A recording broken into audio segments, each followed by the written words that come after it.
resumes, right? We need them. They're just like taxes. They're an unnecessary evil, in my opinion. But in our next guest's opinion, they are not. They're something she loves to do. We're going to be talking with Demi Friitz, who is the SLP resume expert. So hang on, grab a cup of coffee, turn the volume up, and get ready to listen to an exciting, engaging episode all about SLP resumes.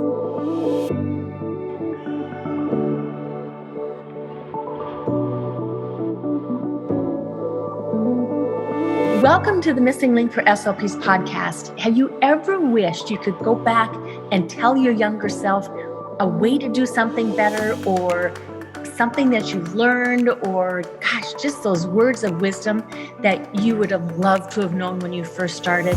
That's what this series is all about. I am interviewing guests and we reflect back on their words of wisdom and what they didn't learn in grad school. I think you'll be surprised by each one of these episodes. So sit back, listen, and enjoy.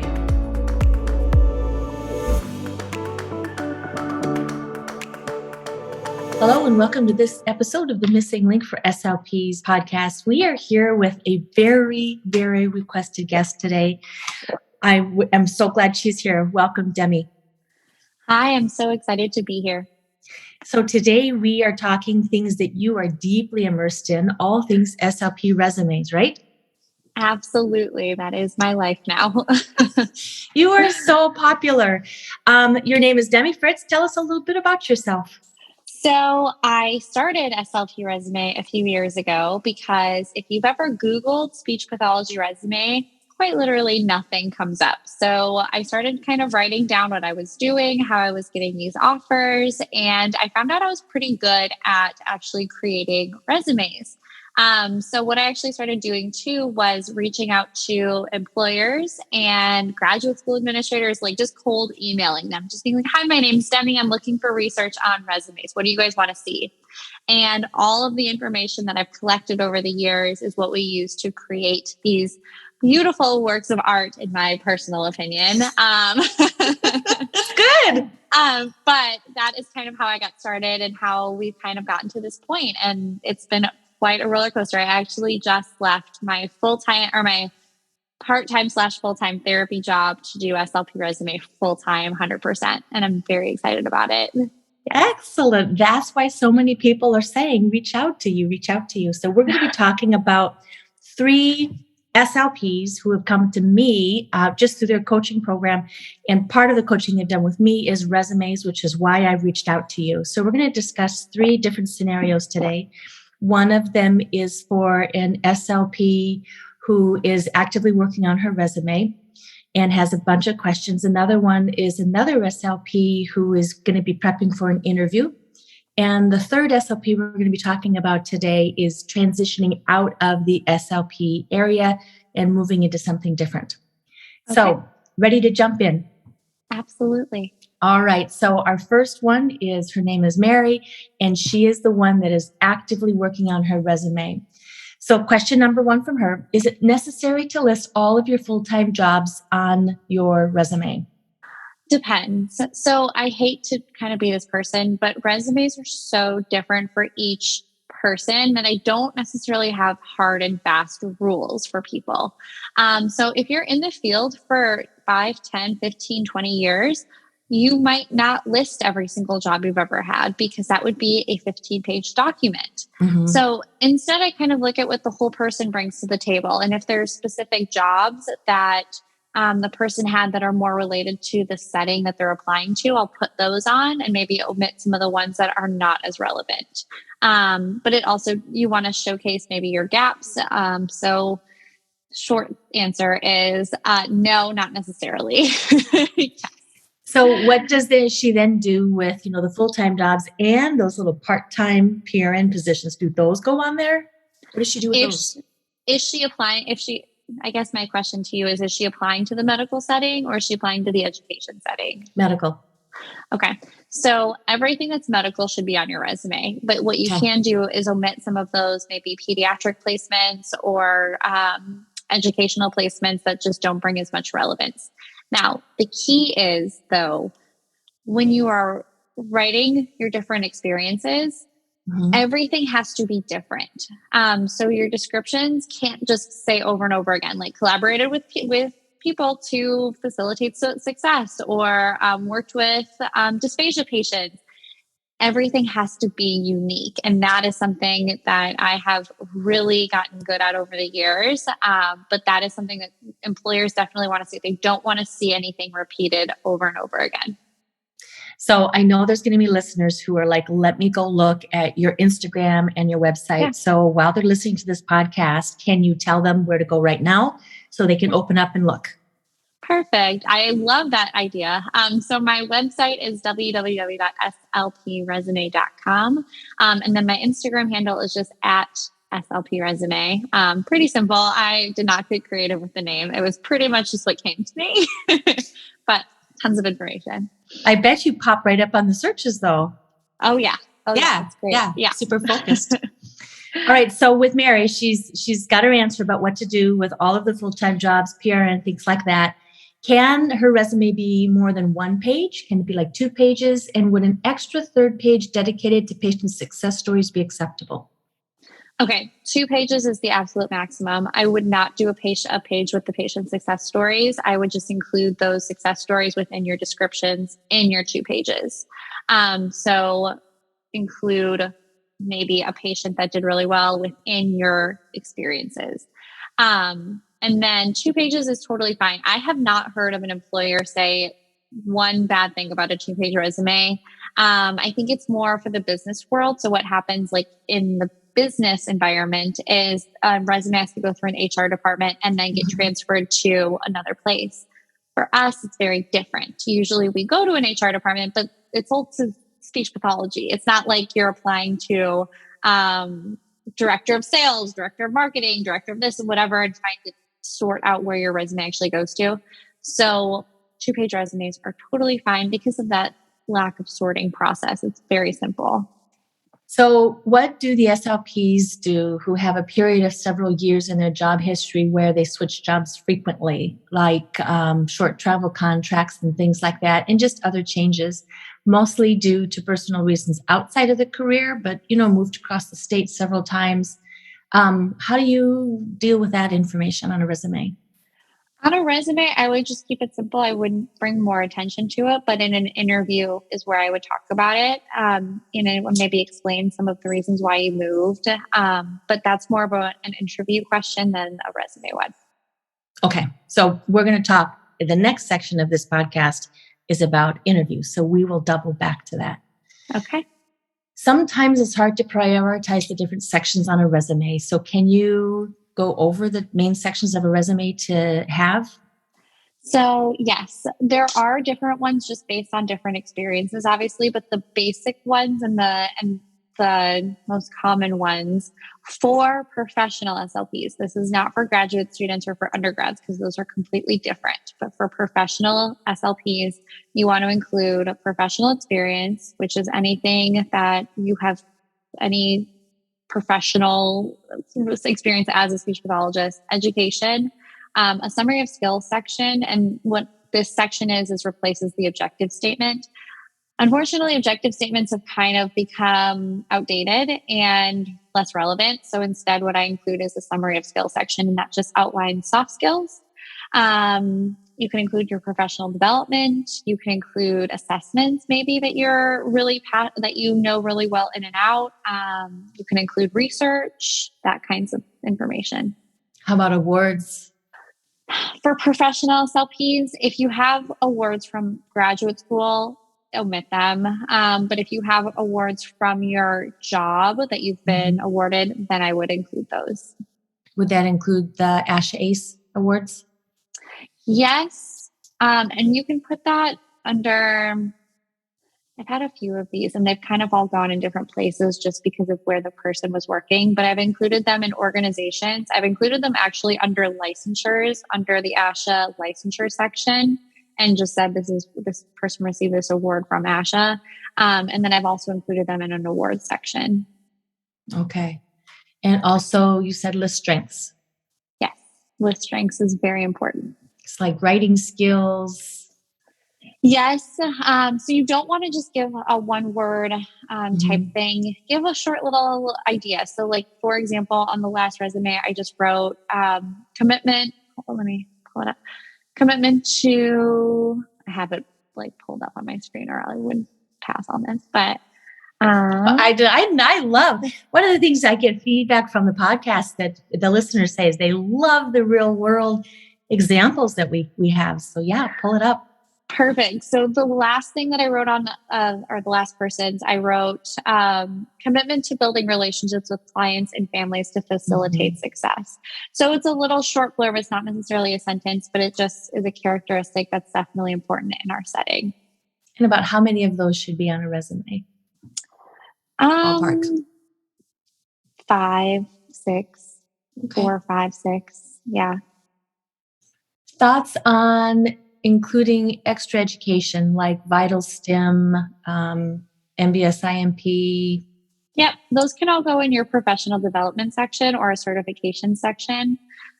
Just depending, I know I keep saying this, but it really depends on your own experiences. If you have 5 or 6 of these certifications, I make a whole certification section. You need at least 3 different certifications or licensures or awards to make a section out of it. That's kind of my rule for that. So if you have, so you just said a 2-page resume. Yeah. And you have a section filled with job history. Yeah. And you need to include some of the strengths. If there's not enough room for everything, what gets cut? What's the priority to keep on the pages? Job history for sure. If you're more than 5 years out, you can leave off your graduate clinical experience. That's kind of my rule for that. So be done with that after 5 years. You always want to include your licensures because that actually helps get you through applicant tracking systems. And that if you're applying to hospitals or if you're applying to big education school districts, that will help you get through those. I can't, it really it depends. After a few years of being in the field, maybe leaving out some of those less related jobs, like maybe you were a teacher before, you would leave that off. Now, you just kind of have to look at the whole person. So is it better to add more information and details and accomplishments during your job history rather than list every job in your history? Yes. Or is it, okay, that's what I thought. Yeah. How do SLPs deal with gaps in their work history due to health-related issues? Again, and not the place on the resume. That's going to be more for an interview. If there is a significant gap, what people will probably infer is maybe time off for kids or health reasons. And if that gets brought up at the interview, you can talk through that, have a plan or a story put into place for that interview portion. But for a resume, you can't really write it like, oh, I've had health issues, that's for this gap. It just doesn't make sense. Right. So, right. Yeah. When I reviewed resumes as hiring, I see the gap in there. And I'm just like you said, I assume it's for, and I know the gap is there.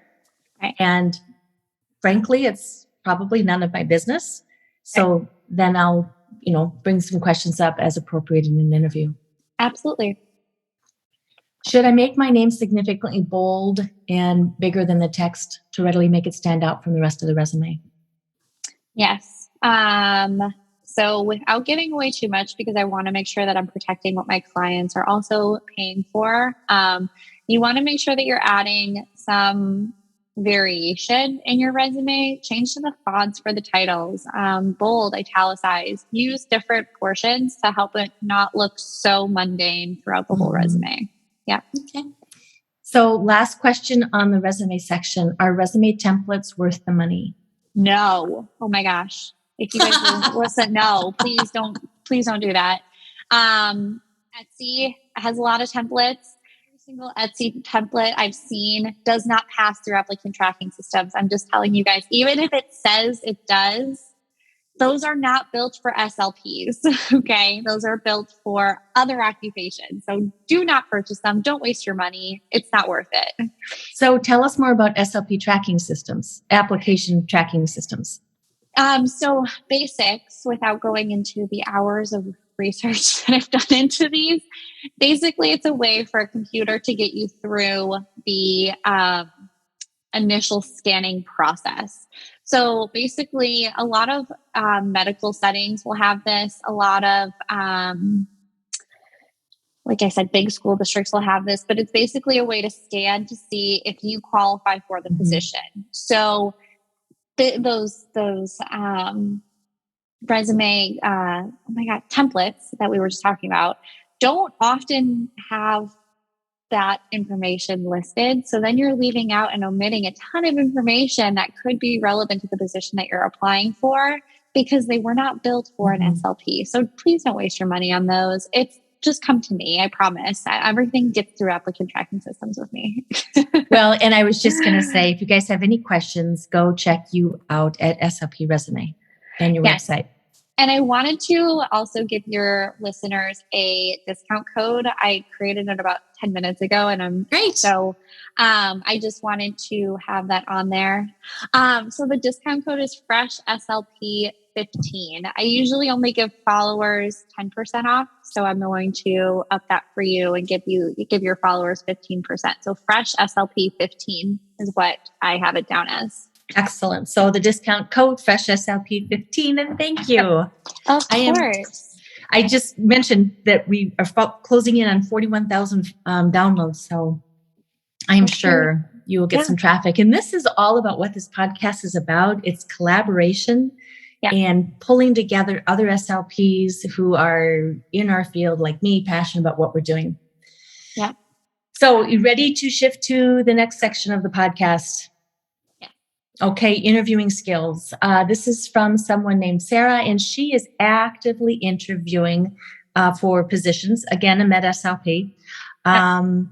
Please explain why you're interested in this position. What's a good way to answer that question? So I'm actually going to hold off for 1 second on that question. And I just want to give you guys a little background on why I think I'm an expert on interviewing, because I think it's important to know where your information is coming from. A lot of people are claiming to be interview experts and all of this, and it has taken a long time, a lot of practice to get to this point. So I have interviewed for 25 positions. I've received 25 offers. I have also been on 12 different interview panels for the school district and for a private practice that I worked for previously. And then I've also interviewed people to be on my team. So I have a team of 6 now, and I've interviewed at least 30 people, 40 people to actually get those 6 positions. So it has been quite a process collecting all of this interview information. And I just want to get background, because I when I listen to these podcasts, I'm like, well, how does she know what she's doing? So I just like to let people know I know what I'm doing from all. I love it. That, self-advocacy right there. This is who I am. This is all about, I've got a coaching called the Badass SLP, and they're like, what's the Badass SLP? You just gave that definition. This is who I am. This is what I do. And this is why you want to come to me.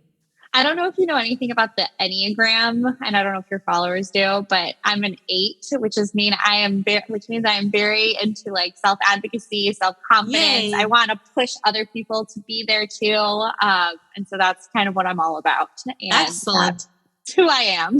I love that. All right. Very impressive.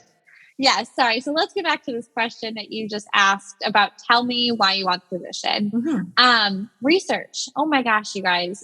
Don't just stick to the first page of Google. Unfortunately, very little information comes up on that first page. I have gotten articles, press releases, figured out who I'm going to be interviewing with and find out what they're passionate about. Really get to the core of why you want this position and what aligns with the research that you're doing for the position, and kind of merge those two things together. So research. Go to 3, 4, 5, page 6 of Google. I know whoever does that. That's craziness, but I promise you'll get some good stuff. Excellent. And then practice. But here's the thing. You don't want to sound like a computer robot that has every answer memorized. I think it just sounds like you're not yourself. And the resume is really to see what knowledge you bring to the table. The interview is to see if you're going to be likable, if you're going to be a good team member. I have hired people that I seem to connect more so over somebody who is more qualified, just because that's the person I'm going to be working with. I want to have that person on my team. I enjoy their presence, and that's what they want to see in an interview. So if you're a person like me who did not have a 4.0 GPA when I graduated grad school, or if you are a person who maybe didn't have the best clinical experiences, but has a really positive and optimistic point of view and is very likable, you will probably get a position over somebody who did. So just try to show yourself more than these recorded answers that you kind of have created. Yeah. The more memorable you are, the better. So what about the SLPs who are not the bubbly, here, I'm going to be a great team member? How do you overcome some of those challenges? So I do a lot of work with these SLPs because there are a lot of introverted SLPs. And I think that's something to overcome in an interview setting. What we start with is a ton of confidence building. If you can feel confident in a situation, you can put forth that those soft skills and those characteristics that are going to fit that position. So we do a lot of confidence building, and just a few little confidence building tips for your followers. First thing is you are not nervous for an interview. You are excited. You need to shift that mindset. The physical function or the physical outputs of excitedness and nervousness are the exact same. It's what your brain actually identifies as the situational factors that tell your brain, oh, I'm feeling super nervous, or oh, I'm feeling super excited. So if you can identify your nerves as excitement, oh my gosh, you're going to feel so much better going into that interview. The other thing is manifestation and visualization. I know this sounds like hoaxy, but I swear it works. So if you actually manifest yourself in a position and you are seeing yourself 5 years down the road, loving your job and being there and like just living for every day, and you're excited to be there, your brain will subconsciously make decisions to get you there. And that's super cool. It's worked for me for this business, literally like that. I've manifested this, and that is what I wanted. So it works. And then the last one, I have so many, but I'm like trying to also respect my clients. Let's do for the rest of those. Go look at your Instagram, because you have fantastic Instagram posts. Sure. Superman pose. Let's do that one. So stand in front of the mirror and stand like Superman and tell yourself what an amazing human you are.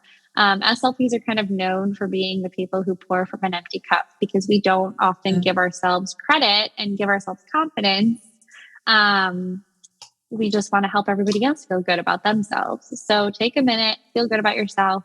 Don't pour from an empty cup. It's not worth it. I promise. You're going to burn out. I agree. And those that have come that I've worked with, it's really exciting. Whether you go, just find some resources like Fresh SLP, Badass SLP, SLP Resume, somebody who you resonate with to polish the skills, improve the skills, target whatever that you need to move forward in your career. Yeah. So, interview questions. How would you explain your ideal setting to work in? Any thoughts on responding to a question like that? I think it kind of goes along with what we just talked about, is like, what are your values aligned with? What kinds of things do you resonate with when you're looking for job postings? I know for me, I was working for Alex Zakos at Meaningful Speech a year ago or a few months ago, and I just left, but she aligned with my values. She focused on kids and play and growth and understanding what kids need in order to get there. And that resonated with me. So you have to really see what's going to fill your bucket and excite you on a regular basis. So again, that goes back to the research you said. Make sure you know where you're going. Yep. So this next question is a little tougher in interviews. Please explain your most recent hands-on experience working in a blank setting, school setting, outpatient rehab, medical, whatever the setting you're applying for. That seems like such a broad question. What are they looking for with that, Demi? Okay. So for this question, I would say interview prep is kind of the way to go because I have a whole tactic of how to prepare for these types of questions. But basically, you're going to want to not memorize answers to questions like I just talked about. Instead, you're going to want to memorize stories. And in interview prep, we'll actually work together to kind of mold these stories and understand how to present them for questions that are a little more challenging and open-ended like this. All right. Last question on the interview section. Actually, I can think of two questions. Is how do you target during an interview the gaps that you have on your resume for personal reasons? So wait for them to bring it up. So let's say they say, oh, there's a big gap here. You know, what happened here? And if it was for a personal reason, you can kind of just say, you know, there was some personal stuff going on at that time. I'm really excited about being back in the field. During that time, I took some CEU courses to stay relevant, list some of those maybe, or say something like, you know, I stayed up on the research. I was very involved in this way. Basically, what they want to know from that question is if you've studied up, if you've kept your mind working in the SLP field. And even if you have not, you've probably had to keep up your ASHA certification. So you had to take some CEUs, right? So you can usually like list a few of those and just kind of answer it like that. But you don't have to like tell any personal information about it yourself. Don't let them trick you into doing that. That's not necessary. No. I like how you touch on it and then shift it around into a positive, and I'm excited to be back. So it's that language, that mindset. What do you do though if an interview does start to go sideways for whatever reasons? Okay, this is the best question, and I get this question all the time. So what I personally have done, because there have been interviews where I'm like, oh no, I'm not in the mindset. This is not going well. I've taken a step back. Give yourself a minute, take a drink of water, try to take like 3 or 4 diaphragmatic breaths. So breathe from your lower lungs, get that heart rate down, and recenter yourself, refocus. Try to focus more on your stories, try to focus more on showcasing those positive qualities instead of knowing everything. Usually when I would get flustered is when I was asked a question that I didn't know. And I get so like, oh my gosh, I'm supposed to know this. Oh, this is everything, you know, but it's okay that you don't know. Okay. I promise you, they're not going to judge you. They're not going to be upset with it. Actually, a little tip for you guys is if you do say, I don't know in an interview, easy follow up with where you're going to find the information. So, I don't really know much about stuttering modification therapy. I'm going to find it on the ASHA website, or I'm going to talk to a professor that I had who I know is very knowledgeable on the subject. Then when you follow up within 24 hours of your email or with 24 hours of your interview through an email, include the answer to that question. Genius. Because it shows them that one, you know how to find the information and that you are a go-getter. I've gotten 3 separate job offers from doing this exactly. And the people have told me it was because I did this. So take the extra second. It's okay to say, I don't know. It helps reduce your flustered feeling because you're like, oh my gosh, you know, and it works. So just make sure you follow up. And I do have a template available on my website for following up after an email or after an interview if you need that. So, any website once again? www.slpresume.com. Got it. Thank you. So, anything I can do to help you. So resumes, interviews, email etiquette, following up is go find your template. Make sure that you follow up with those items that were discussed in the interview. Yep. And I do have different templates for different phases of your career. So I have them specifically for CFs and I have them specifically for professional SLPs, just because it's going to be different information. So there's different ways to word things and different information you're going to present. I also have job negotiating templates too. So after you get the offer, don't be afraid to negotiate. It's so important. At least try. It doesn't hurt to ask. Okay. So those templates are available as well. So I've got this really fun course I do, SLP Rejection Challenge. It's where you ask and you get used to hearing no. So you start off with the little no's. Can I have a refill on a pop? Can I do this? And you get used to not handling them in a personal manner. It's nothing personal. It's, but being brave rather than not asking those questions and then later on wishing you had. Yeah, absolutely. It's important to be able to take rejection and to take feedback and to run with it. And something else you did that I really like is when you were doing the role playing of, oh my gosh, I don't know, you added humor into your response. Nice. So important. All right, last question, our last case scenario. These scenarios come from clients, SLPs that I coach. And what about the SLP who is transitioning out of our field? Any thoughts on resumes and interview tips there? It depends on what field they're transferring to. So if they're transferring more to the business world, I definitely would rework some of how you say certain things. Just like I have a lot of clients that transfer from the business world into speech pathology, and who need their resume reworked. So just make sure you're selecting the right power words and that you're focusing on the soft skills that are important to the field that you're applying to, not the one you just got out of. So for example, like people who are transferring in from the business world, that's what I have experience with.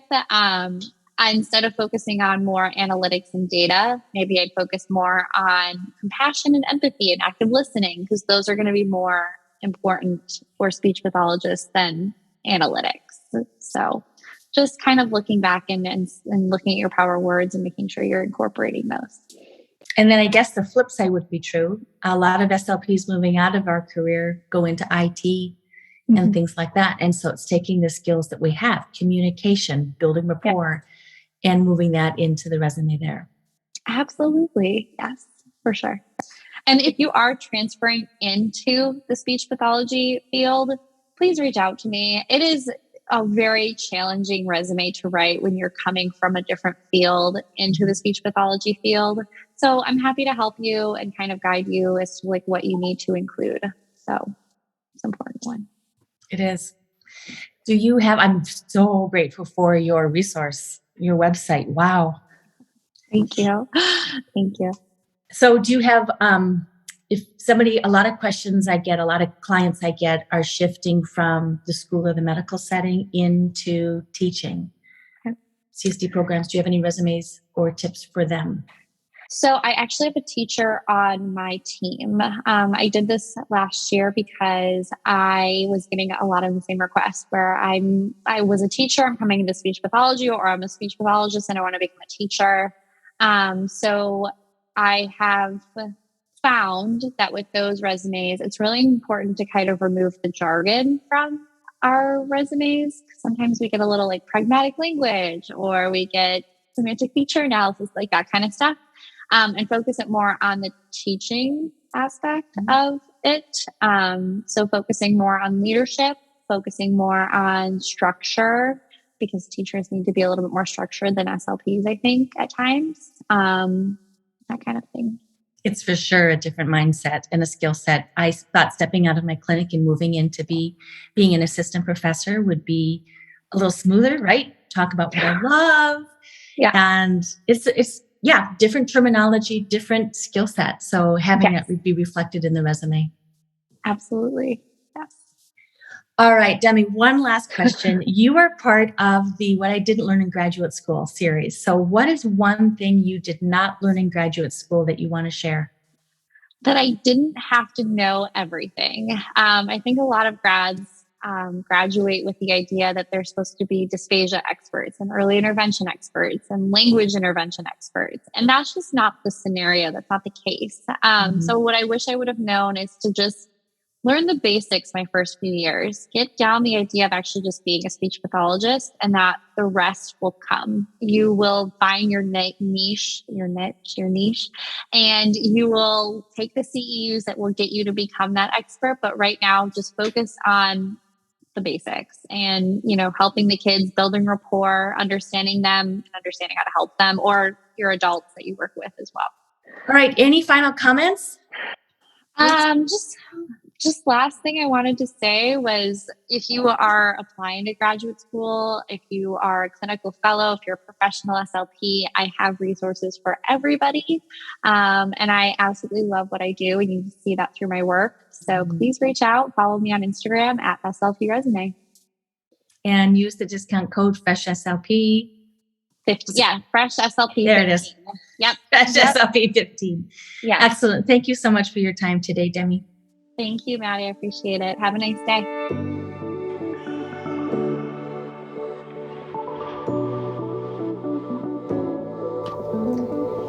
I hope today's conversation has created some aha moments for you and motivated you to become a better SLP, continuing to connect some of those missing links between what you know and how to use that knowledge. Thank you for downloading the Missing Link for SLP's podcast. And if you enjoyed the show, I'd love you to subscribe, rate it, and leave a short review. Also, please share an episode with a friend. Together we can raise awareness and help more SLPs find and connect those missing links and get the information needed to help them feel confident in their patient care every step of the way.